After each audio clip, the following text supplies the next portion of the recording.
Phone ఎవరితో మాట్లాడుతున్నావు? పొద్దుగల పాల ప్యాకెట్ తీసుకొని కూడా లేట్ వస్తున్నావు. ఈ మధ్యలో రాత్రికి కూడా ఇంటికి లేట్ వస్తున్నావు. సంసారం మొత్తం నాశనం చేస్తున్నావు. ఇక ఆపు. ఎందుకే మొగోళ్ళని ఇట్లా టార్చర్ పెడతారు? అసలు మా మొగోళ్ళను చెడగొడుతున్నదే మీరు. ప్రతిదానికి మొగోని మీద అనుమానం పడి మొగోనికి లేని ఆలోచనలు తెప్పిస్తున్నదే మీరు.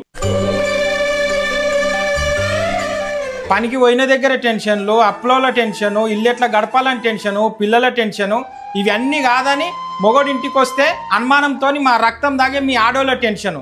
ఇక మా మొగోళ్ళు ఎట్లా బతకాలి?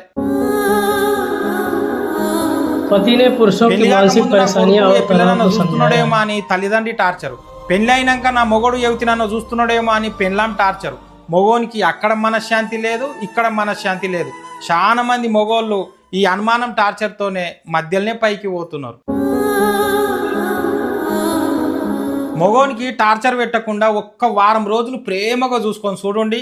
తప్పు చేయాలని ఆలోచన వచ్చిన మొగోడు కూడా మీ ప్రేమ గుర్తొచ్చి మనసు మార్చుకుంటాడు.